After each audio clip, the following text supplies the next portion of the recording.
నమస్కారం సార్. నమస్కారం.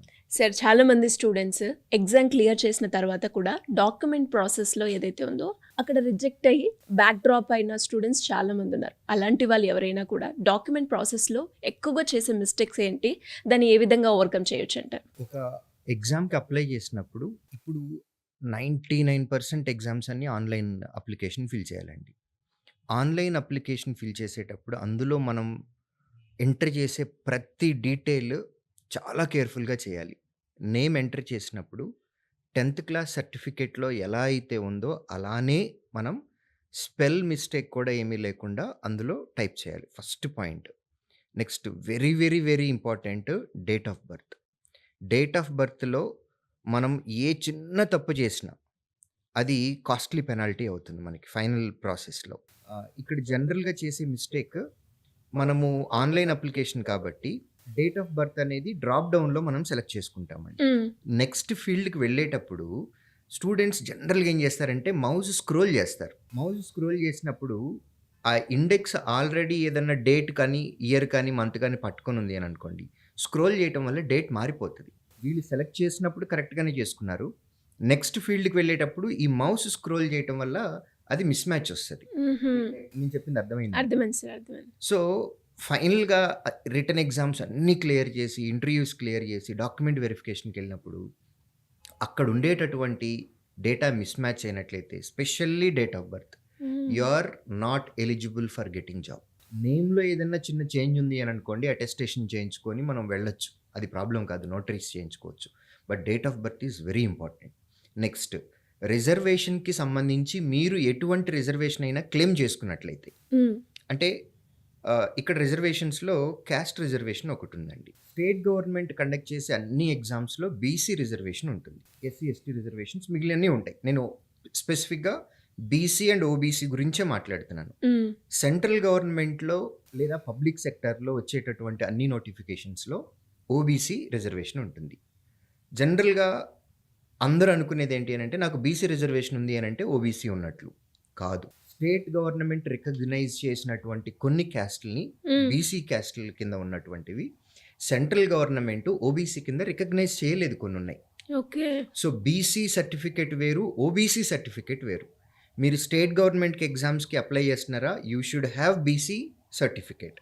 మీరు సెంట్రల్ గవర్నమెంట్ కానీ లేదా పబ్లిక్ సెక్టార్‌కి కానీ నోటిఫికేషన్స్‌కి అప్లై చేస్తే మీకు ఓబీసీ సర్టిఫికేట్ ఉండాలి. ఓబీసీ సర్టిఫికేట్ ఉన్న అందరికీ కూడా అగైన్ ఎలిజిబిలిటీ ఉండదండి. దీనిలో creamy layer, non creamy layer అని ఉంటుంది. ఓబీసీ సర్టిఫికేట్ అనేది క్యాస్ట్ అండ్ ఇన్కమ్, ఈ రెండు కాంబినేషన్ మీద వచ్చేదండి. సో, క్యాస్ట్ గురించి ఆల్రెడీ మాట్లాడుకున్నాం. ఎవరైనా సరే ఓబీసీ రిజర్వేషన్ క్లెయిమ్ చేసుకోవాలి అని అనుకుంటే ఫస్ట్ ఆఫ్ ఆల్ వాళ్ళు చేయాల్సింది ఏంటి అని అంటే, సెంట్రల్ గవర్నమెంట్ రికగ్నైజ్ చేసినటువంటి లిస్ట్ మనకుంది క్యాస్ట్లు. అందులో మన క్యాస్ట్ ఉందా లేదా అనేది ఫస్ట్ చెక్ చేయాలి. ఇమ్మీడియట్గా ఆంధ్రప్రదేశ్ అయినట్లయితే సచివాలయాలు, లేదా తెలంగాణ అయినట్లయితే కనుక మీ సేవకి వెళ్ళి ఫస్ట్ ఓబీసీ సర్టిఫికేట్ తీసుకోవాలి. Then creamy layer, non creamy layer అని ఉంటుంది. పేరెంట్స్ ఇన్కమ్ ఎవరికైతే 8 lakhs అండ్ బిలో ఉంటుందో వారికి మాత్రమే ఓబీసీ రిజర్వేషన్ వస్తుంది. దానికన్నా ఎక్కువ ఉంటే సార్, దానికంటే 8 lakhs కంటే ఎక్కువ ఇన్కమ్ ఉన్నట్లయితే కనుక పేరెంట్స్కి ఓబీసీ రిజర్వేషన్కి ఎలిజిబిలిటీ కాదండి. అయితే ఇక్కడ చిన్న క్లాజ్ కూడా ఉంది. ఏంటి సార్ అది? పేరెంట్స్ ఎవరైతే డైరెక్ట్గా గెస్టెడ్ ఆఫీసర్స్ అవుతారో, డైరెక్ట్ రిక్రూట్మెంట్ గ్రూప్ ఏ లేదా గ్రూప్ 1 పోస్ట్ ఎవరైతే డైరెక్ట్ రిక్రూట్మెంట్లో వెళ్తారో వారికి ఓబీసీ రిజర్వేషన్ ఎలిజిబిలిటీ ఉండదు. So, it is very important to check their caste in the central government recognized list. తర్వాత మనం నాన్ క్రీమీ లేయర్లో ఉండాలి. ఓబీసీ రిజర్వేషన్కి మనం ఎలిజిబిలిటీ ఉంటుంది. ఇంకొక పాయింట్, ఓబీసీ రిజర్వేషన్ అనేది వ్యాలిడిటీ 1 year ఉంటుందండి. ఎవ్రీ ఫైనాన్షియల్ ఇయర్కి ఉంటుంది. అంటే April 1 నుంచి March 31 వరకు. ఇప్పుడు 2026లో మేలో నోటిఫికేషన్ వచ్చింది అని అనుకున్నాం. సో, 2026 April 1 నుంచి మనకి సర్టిఫికేట్ తీసేసుకోవచ్చు. అది నెక్స్ట్ ఇయర్ March 31 వరకు ఉంటుంది, 2027 వరకు. నోటిఫికేషన్ ఏ రోజైతే వచ్చిందో ఆ రోజుకి మన దగ్గర ఓబీసీ సర్టిఫికేట్ ఉండాలి. మెజారిటీ ఆఫ్ ది స్టూడెంట్స్ చేసే మిస్టేక్.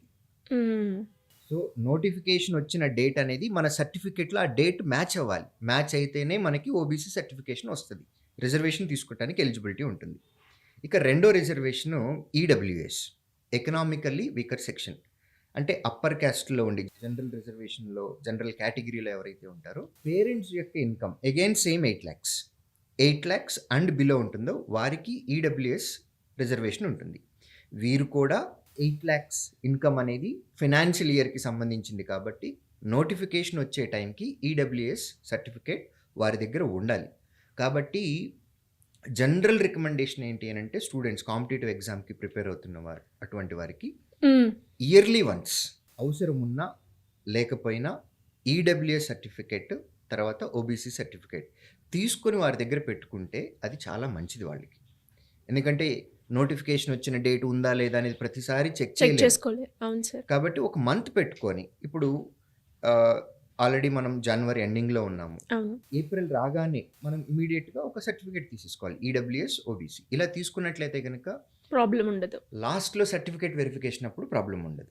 నోటిఫికేషన్కి మనం అప్లై చేసినప్పుడు ఆన్లైన్ అప్లికేషన్లో మనం ఏదైతే సబ్మిట్ చేస్తున్నామో రిజర్వేషన్కి సంబంధించి మనం అది ఫిజికలీ ఛాలెంజ్డ్ అవ్వచ్చు, క్యాస్ట్ రిజర్వేషన్ అవ్వచ్చు, లేదా ఇంకొకటైనా అవ్వచ్చు, దానికి సంబంధించినటువంటి డాక్యుమెంట్ అనేది మన దగ్గర ఉండాలి.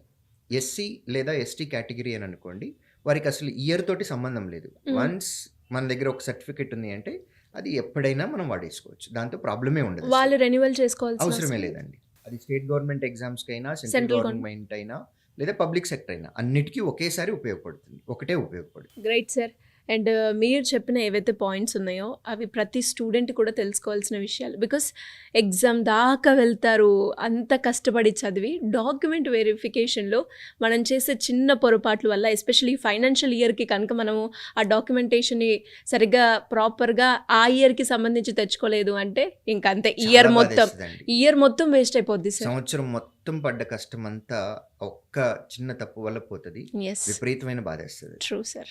సో ఇలాంటి మిస్టేక్స్ కాకుండా ఉండడానికి, అంటే వాళ్ళు ఏదైతే గవర్నమెంట్ ఎగ్జామ్కి ప్రిపేర్ అవ్వాలి అనుకున్న స్టూడెంట్స్ ఎవరైనా కూడా శ్రీధర్ సీసీని అప్రోచ్ అవ్వాలి అనుకున్న, కెరియర్ గైడెన్స్కి సంబంధించి మిమ్మల్ని అప్రోచ్ అవ్వాలి అంటే ఏ విధంగా ఉంటుంది సార్? ఏపీ తెలంగాణలో మా ఆఫ్లైన్ సెంటర్స్కి డైరెక్ట్గా విజిట్ చేయొచ్చండి, లేదా స్క్రీన్ పైన కనపడుతున్న ఈ నెంబర్కి కాల్ చేయొచ్చు. Thank you sir. Thank you so much.